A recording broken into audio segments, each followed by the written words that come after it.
Hello, beautiful souls. Welcome back to another video on Starseed Academy. My name is Jenny. Today I'm going to be sharing with you a message from the Grand Central Sun Council. The Anunnaki Council is basically who I came in contact with when I was there. Before we jump in though, before we get into the details and the good stuff, I just want to remind you to please like this video, give it a thumbs up, share this video, and then make sure you're subscribed for new videos every week on this channel every Sunday. Okay, so the reason that I decided to go to the Grand Central Sun Council is because I always go to the Galactic Federation of Light for messages for humanity or messages for the earth or spiritual updates. And I know that there are more councils than just the Galactic Federation of Light. It's just that they're further away. So the Galactic Federation of Light is pretty close, like it's within our galaxy. It moves around, it's a ship, but the headquarters right now are stationed pretty close to where Earth is. So that's why when you see people channeling or astral traveling, a lot of the times they bring up the Galactic Federation of Light because they are very accessible to us right now, and they're very much working with the Earth and humanity right now. Now, the way that these kinds of messages work, the closer they are to us, the more details they have. For instance, when I get a message to share here with you all from the Galactic Federation of Light, it's like very, very detailed and specific. But if I go to God Source to get a message to share with everyone, it's a little bit more broad, it's a little bit more general, and it seems to it could apply in many ways. It seems to be like a little bit less like that detailed, specific kind of message. So I find like the further away you go, the more broad and general, and not that they're not accurate, they're just like more wide messages about love and oneness. And then like the closer you get to where you are, like here on this planet, the more specific and detailed the messages seem to get. I also have found that when I do the same thing when I do readings and channeling for people for like one-on-one sessions, if I call in that person's team and I ask them the questions and get them to kind of like step up with information and guidance and be a part of the session, all of their team, like their angels, their ancestors, their spirit guides, their galactic guides, their higher self, all of that, then it's really detailed and specific. And so I always recommend that to people, other spiritual entrepreneurs that are doing healings, readings, card readings, whatever. Include the person, the client's spirit team in that, and you will get way more details, way more specific message than if you just go to, say, like call on the angels, like the angelic realm, or call on God Source. It's still going to be really good information. It's just not going to be as detailed. So that kind of is the same thing when it comes to working with these councils. So I really like going to the Galactic Federation because I want to bring you the details. We all love that, right? But I wanted to try something different this time. So when I sat down to meditate about an hour ago before filming this video, I wanted to go a little further than the Galactic Federation of Light. Like, what's another Council of Light? What's another Federation of Light that we can go to? So I was using Archangel Michael, Archangel Raphael, and Archangel Haniel. Those are the three angels that I work with specifically. And I always, have my clients work with them too. So I had these three angels with me to escort me. As you know, I've talked about many times, it's really important to have an escort through the astral spaces. So I had Archangel Michael kind of leading that. And we passed by the Galactic Federation where I would normally stop, and we went further. And we were heading towards the Grand Central Sun, which I know is like pretty much like a hub at the center of the universe, a main hub. It's huge. And it definitely has councils and definitely has people that I could go to ask information from, right? But boy, was it a different experience, completely opposite experience of what I experienced at the Galactic Federation of Light. And I'll explain to you why. Like not very welcoming, like in a lot of ways, just super different. So I'll jump into that. But first I want to tell you like just before I went inside what happened. So we get close to the Grand Central Sun, and inside of that, there are it's all kinds of activity happening within that, including these councils that I wanted to access for guidance and their wisdom. But before we get there, I ran into a parallel version of myself. Now, if you watch these videos, you probably heard me talk about an alternate or parallel version of me, and her name is Hupna. And she is a golden winged being, so like an angelic golden being from the Grand Central Sun, where she works. So on the outsides of and I saw the Grand Central Sun, it did seem to be like rotating, so I don't know if that's accurate, but it was. So it was literally like this giant globe that was spinning, and she was stationed outside of it, kind of just floating like in outer space. And just as I remembered her, like completely gold, like her hair, her wings, her skin, she's just a gold being, like completely gold, which is so funny because I am so connected to that color. I love it so much. But the amazing thing is, like, I got up close to her, and when I looked into her eyes, not only were they gold, which everything was, which was cool, but they were my eyes. Like, there is something so unique, so special, so like a little bit shocking about encountering other versions of yourself, because you can always tell them by the eyes. I mean, she looked, there were probably other things that were similar, but like the eyes were exactly the same except for just a different color. But like the resonance, the feeling, the energy in the eyes, the life spark, everything, it was the same. So that was so cool. So I was kind of like looking in her eyes, kind of just like floating like in front of her.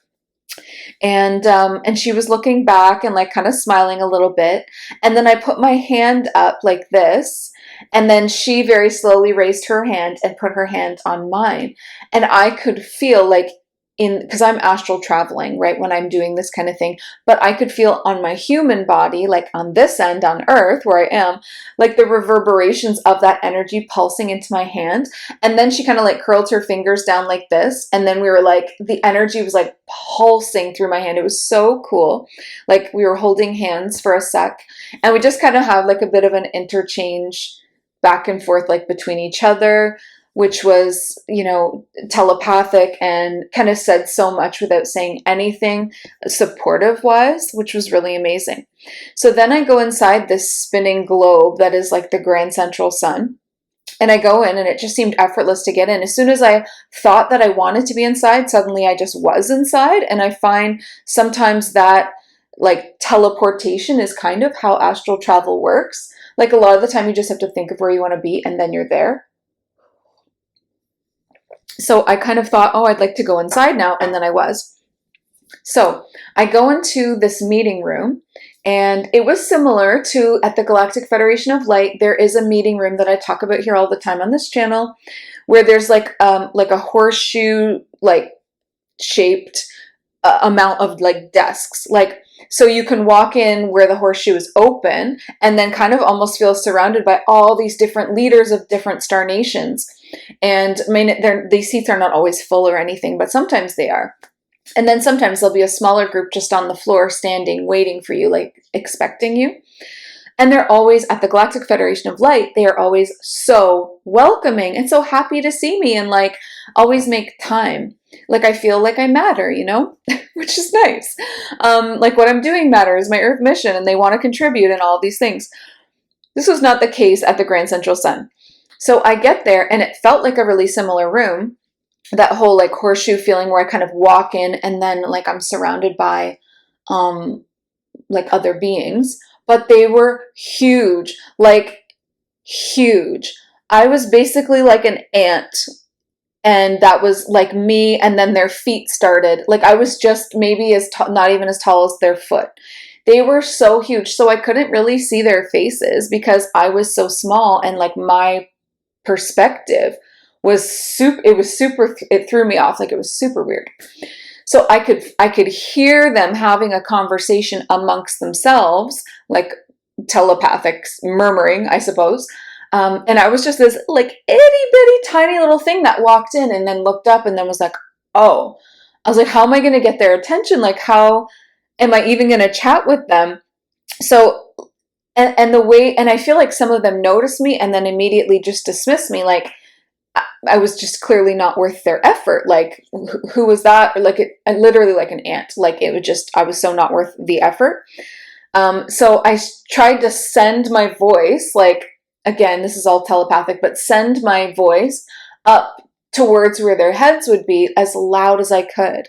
And I was saying, I'm here for Earth. I'm here for Earth. We need some help. Like, hello, like trying to get somebody's like attention. And I saw a few of them like look down and notice me and then just like continue on. And they were just ignoring me basically. Like it just wasn't worth the time or whatever. So I said, well, I'm here for Earth and I'm not leaving. Like not aggressively, just like so that they could hear me. Like I'm not going anywhere. I'm just going to be here talking, trying to get your attention. Like I'm here for a reason. And then I felt like I was standing there shining like this lamppost for Earth. So I just like stood there because my voice wasn't making any difference. So I stood there and I just tried to shine my light as bright as I could at the top of my head, like literally a lamppost to get their attention. And that kind of worked a little bit better. And then they were kind of like, I felt like they stopped talking, like that murmuring sound of the conversation amongst themselves kind of faltered. And then they were kind of looking down. And I was probably like, what did I even look like to them? This shining little, like, I felt like an ant in their eyes. That's how small I was. So the shining little, like, I don't know, pin, like just, and I felt like this giant lamppost, like sending all my energy towards them. So I stood there shining like this lamppost for Earth, sending out my energy. And then I said, like, humanity needs guidance. And I am here to act like a telephone for that message, to transmit that message. I know that I'm here for a reason. I was drawn here. I felt compelled to come here. There is a message. So please share it with me. Please share with me any message, any guidance, any information that you have right now for humanity. And I just kept saying, I know there's a message waiting for me to carry back, and I can wait. Like, I'll just wait here until you sort yourselves out or until you have time for me. Because I truly just felt like I wasn't worth their time in some way, like they were so busy. So I felt like I was kind of getting nowhere. I was waiting. I was being patient. I'm not the most patient being, as many of you know as well. So I did say I would wait. However, I immediately got impatient. And so then I started saying, you are my ancestors. And I knew as soon as I said that these giant beings were the Anunnaki, and that they were like the creators of humanity. Like, Gaia is our creator. She is our mother. God Source is our creator, as it creates the life force that then creates the souls that we are. Depending on how many videos of mine you've been watching lately, you may be able to follow this strand. You know, your energy, your consciousness, your essence comes from God Source. And then to be born as a soul, you get born through a nebula of your choosing. And then after that, our souls have incarnations as many different kinds of physical or non-physical beings. But the soul, it remains the same. Okay, so the one soul has many different incarnations in the angelic realms, as Pleiadians, as this, as that. But when it came to humanity, in our human history, the Anunnaki came to Earth and helped to create humanity with their own DNA, mixing their DNA with that of other Gaia creatures, probably such as, like we've seen with evolution, potentially like cavemen, I don't know. So basically, like Gaia's children, what I understand is like that perhaps we evolved from like an animalistic state into these like kind of caveman style being. And then there was a certain point where alien DNA got involved. It might not just be the Anunnaki. I know I've heard other people say that there's a lot of potential gray DNA or anatomy like mixed in with our creation, or some people believe Pleiadian. I think it depends on the person or the section of like Earth. And this is why different like races of humanity look so different from one another. I believe that there's the potential for different kinds of these alien hybrids throughout the Earth, which like kind of makes sense for why we can be so completely different looking from one another, depending on like the area in the Earth where you're incarnated into, and the race and everything. So anyway, once I realized that these super tall beings were Anunnaki, then I called on them as my ancestors. And that seemed to definitely get their attention. So I spoke to them as my ancestors, using a light language, using like a soul language, something deep within my soul that is not English. And I started speaking in this soul language to them, calling their attention towards me, trying to explain about where I was from, that I had just come from Earth, and like that Earth and humanity are in need of their guidance right now as our like ancestors, literally as our parent creators in a way. So that really seemed to do something. So I'm glad that I thought of like light language instead of just continuing to try to call out to them in English. Telepathy still has like a language to it. So, and a lot of the time, like the translation can be difficult between galactic beings and humanity. So I just tried this light language because I either wasn't getting their attention or they weren't understanding me, and calling to them as my ancestor and then speaking in this light language. And it did get their attention. But what they did, instead of like using their own time, like this is what I mean, it's so different from the Galactic Federation of Light. It was like they seriously just couldn't be bothered. So they like called in like a steward to come and like take care of me. So they called in some other being, and it came up to me and it looked just like a grasshopper. So it's really cool because I've come across other insectoid beings before, like an ant being, a mantis being, lots of different like underwater things, but never really a grasshopper before. So I thought that was really cool and different. So this, and I could tell that this grasshopper was kind of like an assistant to them, like a steward to them. It was like kind of doing their bidding, but also had its own rank too. And it came up and it like kind of was trying to wave me away, like, come on, like you've done what you can, you've got their attention, you know, this is the next best thing you're going to get, is like, we can go and have this conversation together, me and this grasshopper being. Basically, that's as good as you're going to get, like, just let's leave this space. Kind of like, almost like, it reminded me of like if you went to visit like a royal and you were like trying to get the queen's attention or something, and then somebody like smaller would, like an advisor would come over and be like, good try, but come on with me, like we'll go and do this, have this conversation together. That's pretty much what it felt like. But what I noticed was that this grasshopper, when it was facing directly towards me, it looked fine. But when it turned to like escort me to like leave the room, I noticed that it had like a big crack.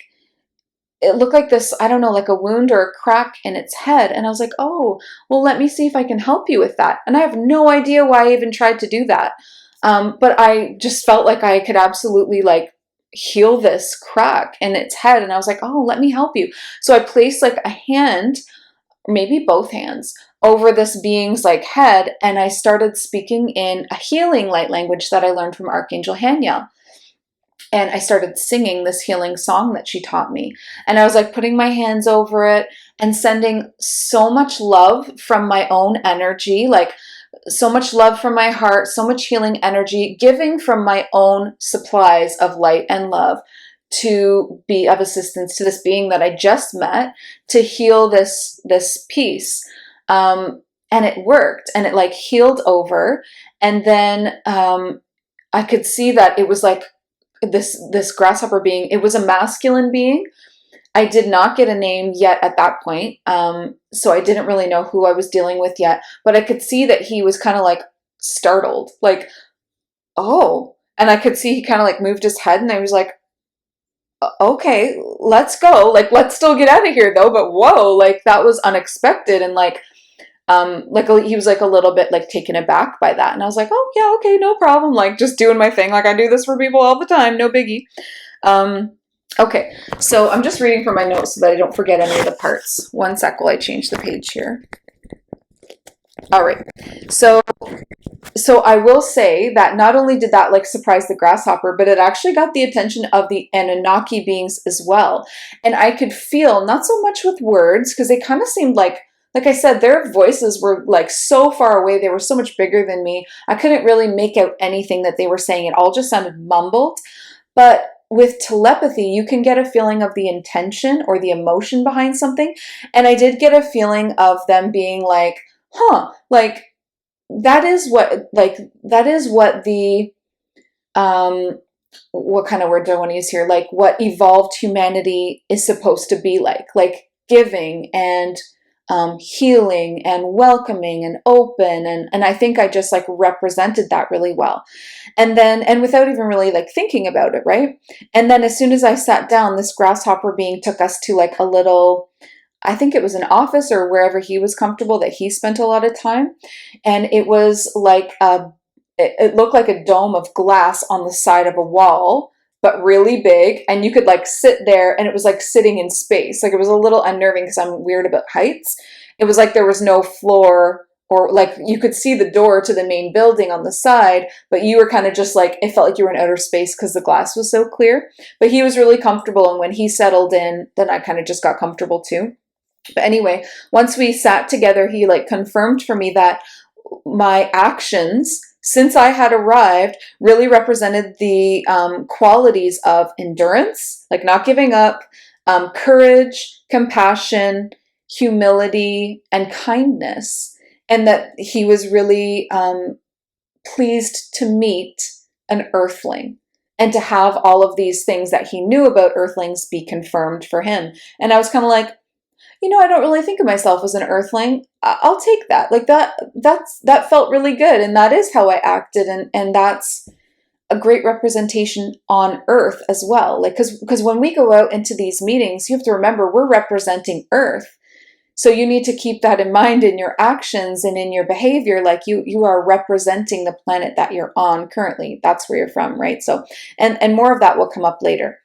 So once I sat down with this being, and I did try to get a name for him, and I didn't write it down. Let me just tune in now, just in case anyone's curious about this ant being at the Grand Central Sun's name. Let me just see if I can get one.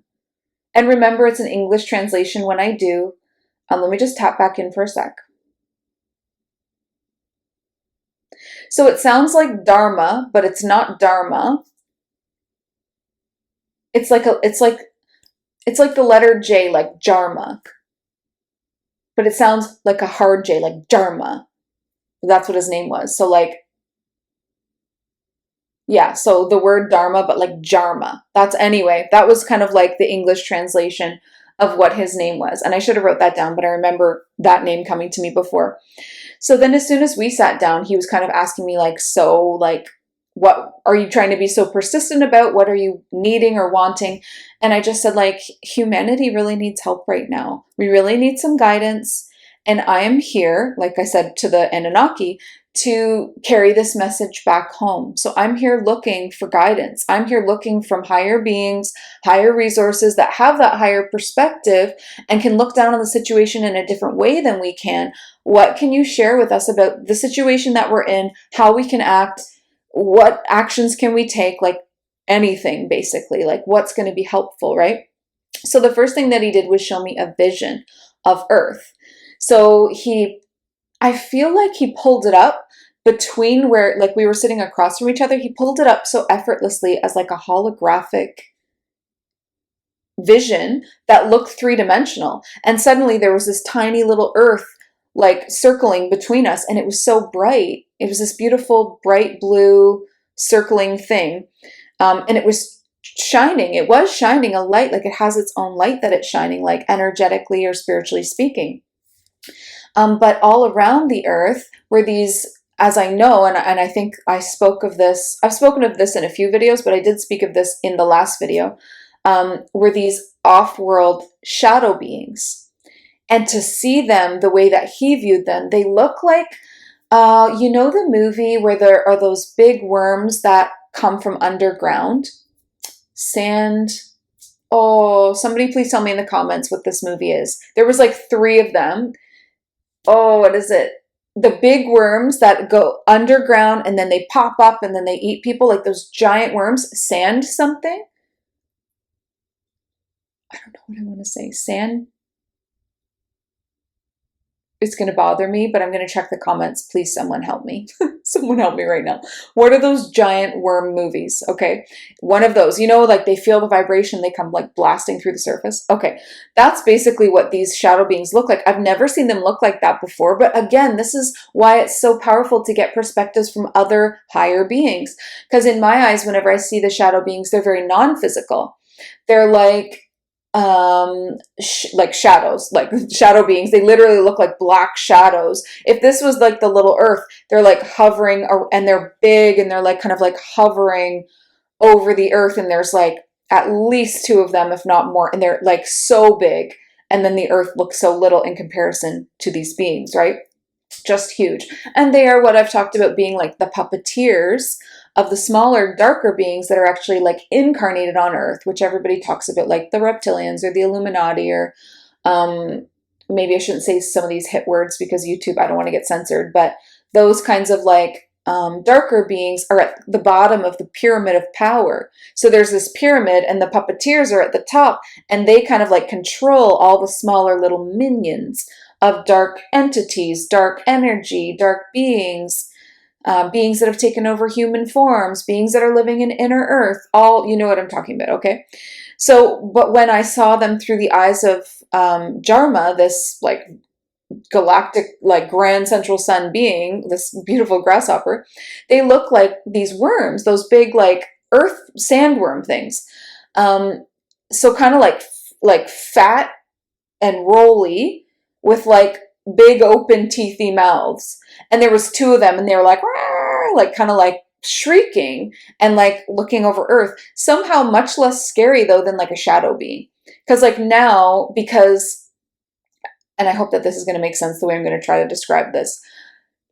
So a being would look non-physical depending on the perspective you're in. So if I'm here in a 3D perspective, a being higher than me is going to look non-physical. But if I raise my vibrational frequency to match that being, they suddenly become physical because I match that.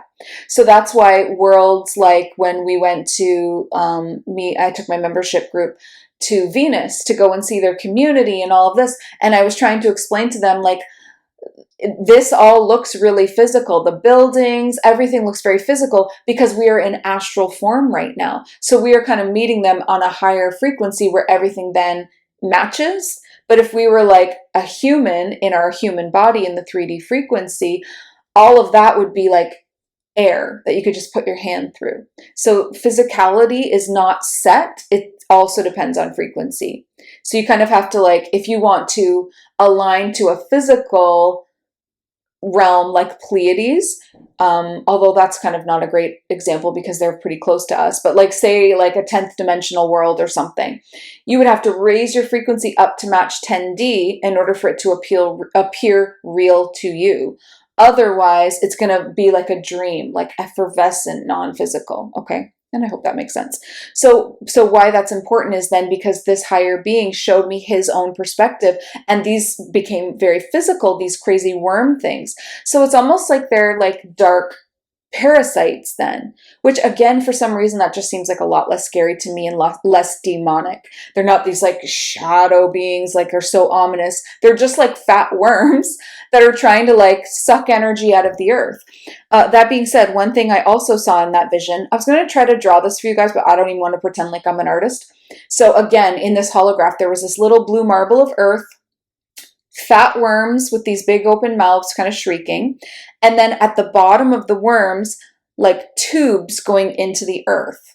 Literally like they had hooked in from underneath and were pulling out, they were being fed. Okay, they were feeding on the earth's energy and kind of like, and we know, because again, we've talked about this in the last video about what those kinds of beings feed on, like lower frequencies. That's why they're always trying to create through their minions, because they are the larger puppeteer. Through their minions, they're trying to create like lower frequencies through the collective consciousness, like fear and paranoia, separation, shame, hatred. They can feed on all of that. And they're literally like, it's so gross. They're literally like hooked in like to the bottom of the earth and pulling and feeding, literally feeding. It was so gross, but really enlightening in a way to see it in this new perspective. Okay. So I had this vision, and then Dharma said, here was his message then to humanity. Because first he just showed me what it looked like. I don't even know why he showed me that vision. I think just because here I am from Earth. And he's like, oh yeah, what are we looking at here? Okay, this is the situation. And then he shared to me the message. So here's the message. He said, you have to believe in humanity. You have to believe in Earth. You are an earthling. So hold your head high and your heart open and prove that humanity is worth the fight and worth saving. And the meaning behind the telepathy of those words, because again, with telepathy, you get a lot more than just words. You get the full, it's so much more. You get like a claircognizant knowingness as well. You understand more than the words describe. So what I was understanding that to mean is that we have to believe in humanity in a new way. We have to start believing ourselves to be a part of that. So many awakened souls separate themselves from humanity, and they call them things like sheep or young souls or many other things. And they separate themselves and they pull themselves out of it. But you weren't born into humanity to be separate. There was a reason that you had to be a part of humanity in order to do your work properly. So we have to own our humanity more. And that's what he's saying, because we're not doing that. And I myself have probably fallen into that kind of thinking too, where you think yourself like separate from humanity in a way. And that's easy to do because when you awaken and so many, it's like the few are awakened and then the majority are not. So it's easy to start to separate yourself, but it's really important that we don't do that. We have to believe in humanity, that they're worth saving, like believing in the earth, representing that we are earthlings, we are humans, we chose this. Start thinking of yourself as a representative of earth. Start thinking of yourself as a representative of humanity. And then he followed that up with the question, what is it about humanity that compels you to keep trying? And he wanted an answer. And so I started thinking about all of the beautiful things about humanity.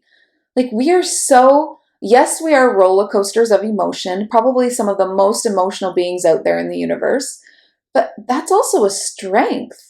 Like we are so passionate, so inspirational, so loving, so spontaneous. You cannot predict what we're going to do. And we will throw like caution to the wind when it comes to things like love or doing what is right. It's the stuff that like fantasy stories and romance novels are written about. That is the essence of being a human. We are worth like all of the poetry in the world, all of the amazing music and songs that have ever been written, all of the stories about our hearts and what we have overcome for family, for love, for what's right, for what's true. Just think about that and be proud to be human. Like, if you're gonna be human, then really do it right and really embody that style of a human. So I really tried to send that to him. That's when, in answer to his question, what is it about humanity that compels you to keep trying? It's like sending to him all of the amazingness about humanity that I have seen in my short life here. And then he followed that up with the next question. Well, what is it about your blue marble planet that makes it so special?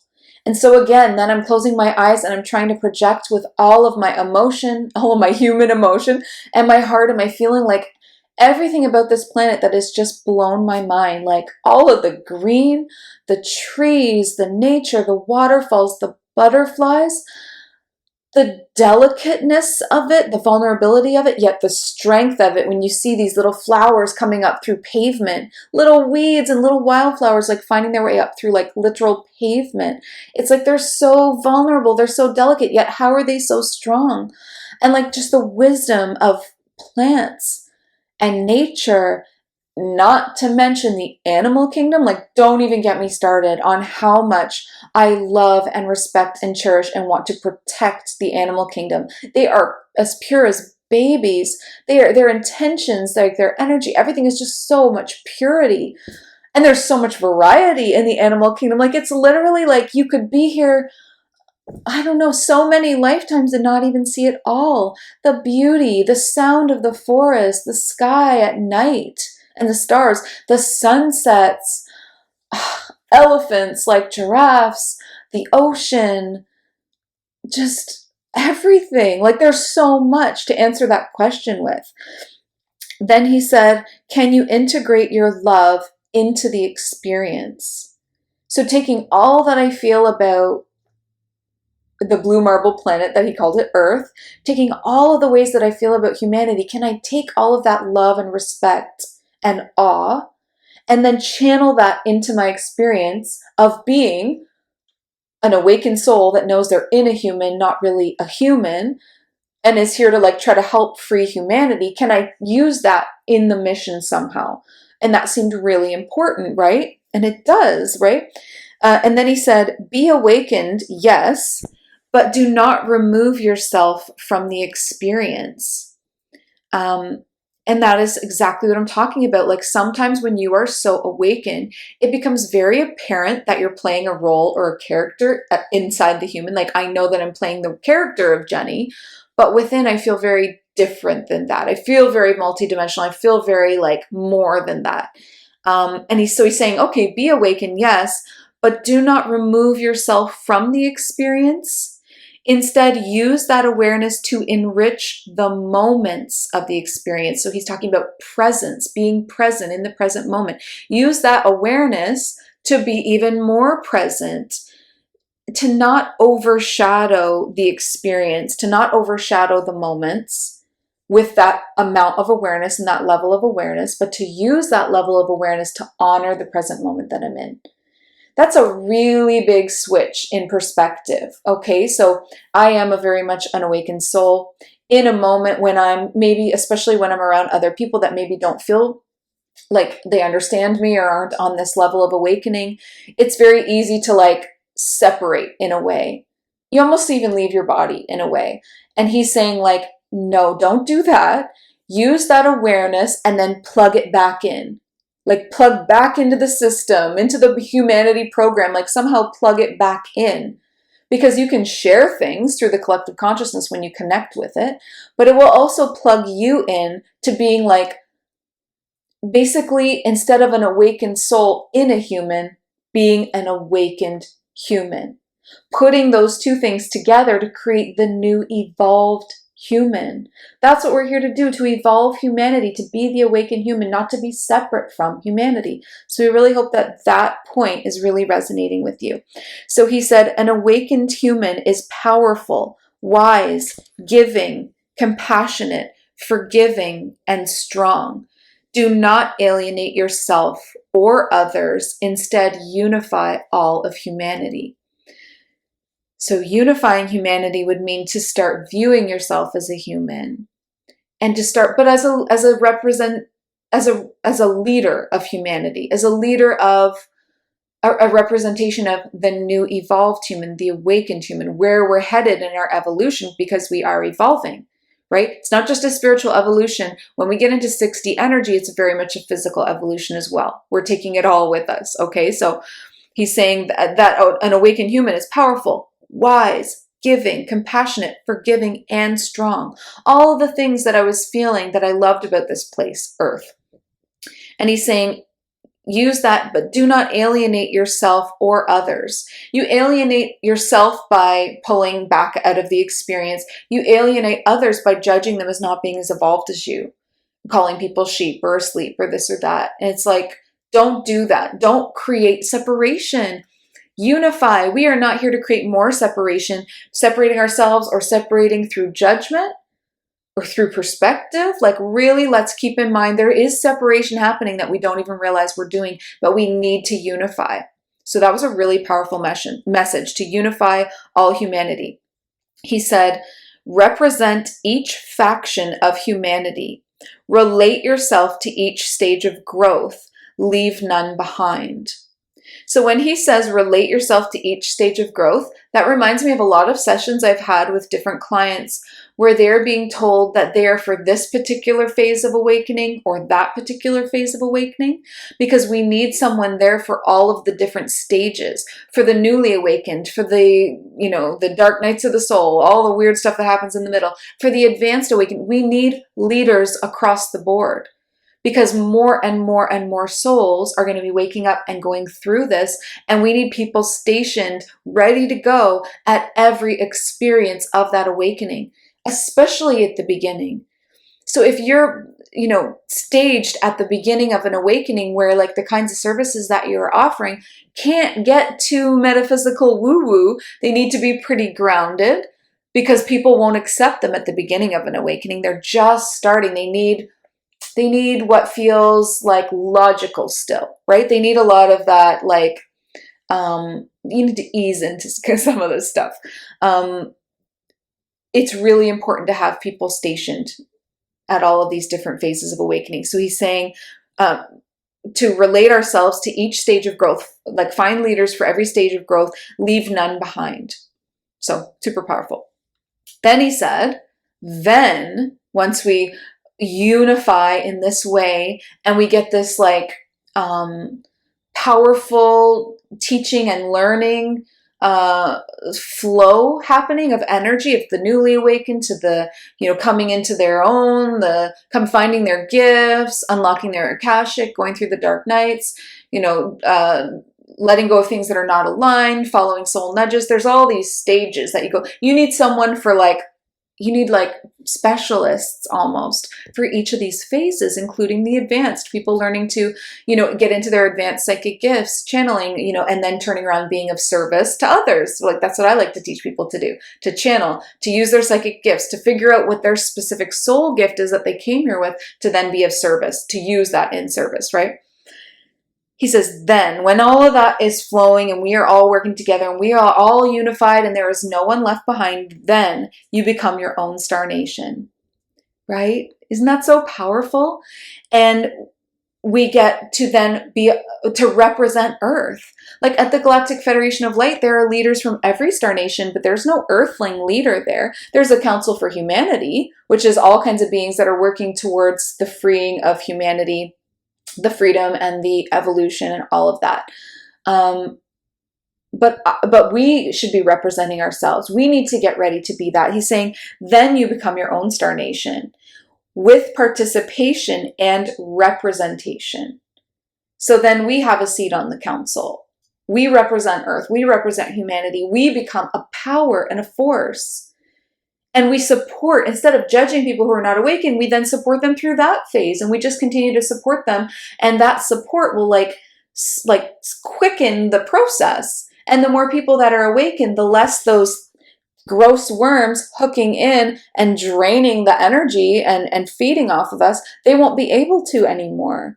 Because we won't be in the energy that feeds them. We will have risen above that. And just by awakening and becoming aware that you are an eternal soul inside of one incarnation of many, that alone would stop them being able to feed on us, because that awareness of your true self, your true power, it would just shake you awake and out of the manipulation of the mind games of the mainstream media. That probably makes a lot of sense. So, okay. And then the last thing here was, I'm trying to understand my last note. It says evolution equals promotion. Oh, right. As we evolve, we almost get promoted into higher ranks. And that makes so much sense because you see civilizations that have evolved and become more powerful and then helped other lower civilizations the way that the Arcturians help us. So as we evolve, we also promote ourselves and get to be a star nation and have representation and disclosure on the planet and alien contact and travel, space travel, all the things that we want. They're there. They're going to be available to us if we follow this like blueprint. And then we turn around and help the next civilization below us because we understand what it's like. Earth and humanity can secure themselves in this evolutionary journey throughout the galaxy if we act now and we unify. We need to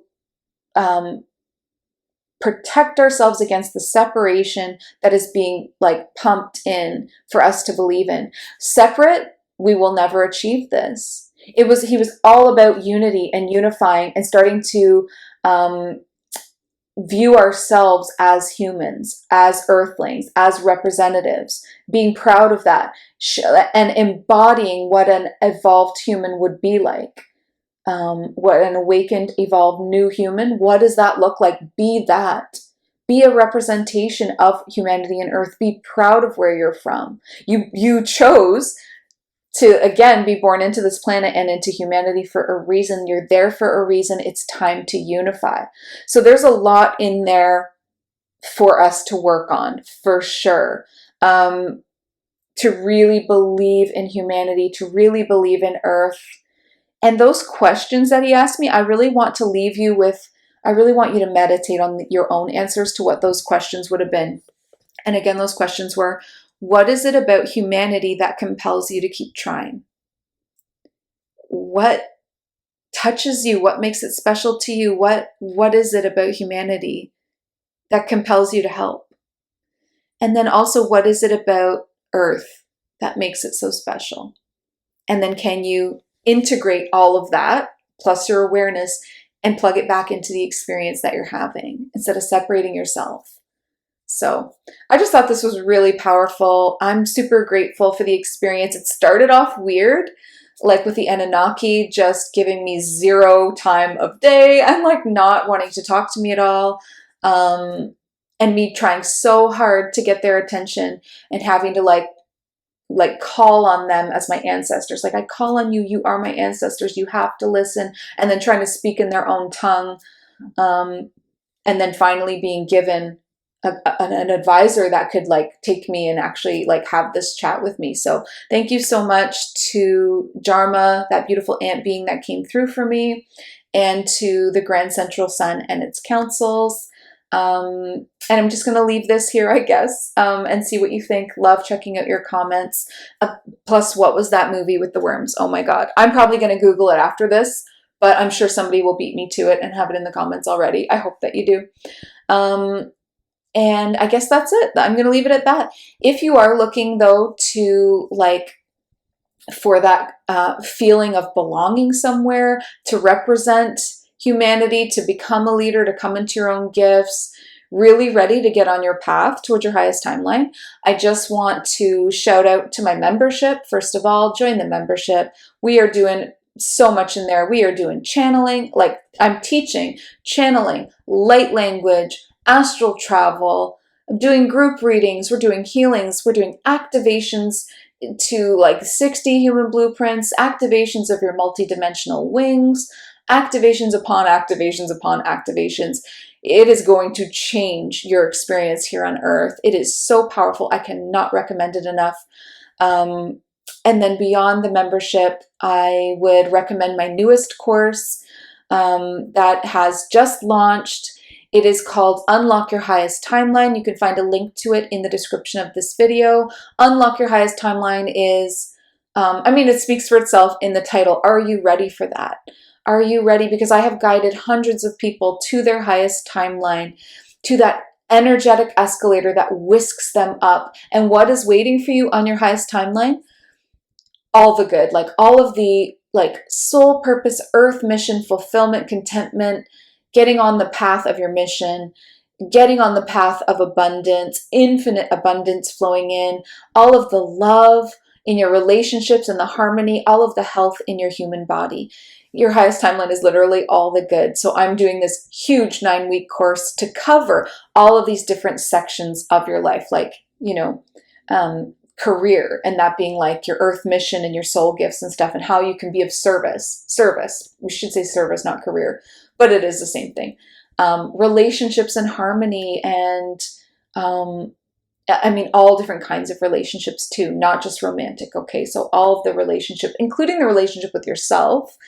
And then health. You can't leave health out. You're in a human body. We need to really incorporate and start to love the human and take really good care of the human. And then, of course, your own personal spiritual path and awakening. We cannot leave that out. That is super important, and that is propelling this evolution. The awakening process, your spiritual journey, your spiritual growth, where are you at on that, and how can we get you to the next level of that even? So no stone is unturned when it comes to this course. I didn't go super hyper specific like I have in other courses. This is just like let's shift your whole life. Let's take the main areas of your life, turn them over into the 5D versions of themselves, sometimes 60 if you're ready, which is the physical evolution, and really get you on that escalator, at least on the first few steps, and then it's just going to take you up. So if you are interested in signing up for that course, sign up soon because it goes live. We are going live at the end of the month, the last Wednesday in June. I think it might be the 29th of June. It starts then, and then the doors will be locked. Okay, so we'll be closing the doors. If you are wanting a very special early bird discount, it's only good for the first 10 people that try to use it. It's like a discount code or a coupon code. It's only good for 10 goes. Okay, so I'm going to probably give it to more than 10 people. So urgency there. Make sure that you sign up and use the code as soon as possible if you want to get the early bird special, which is a huge discount. It gives you the VIP experience without the VIP price. Okay, so it's actually a really big deal. And of course, if you want more information, just click on the link and you can read everything in detail that I'm talking about when it comes to the membership and when it comes to this course. So I'm going to leave it there. Please remember to like, share, subscribe. I love you all so much. Before you go, please remember, listen to your heart and the quiet voice within, because you are so much more than the body you are in. I love you, beautiful star seeds. Have a great day. Bye.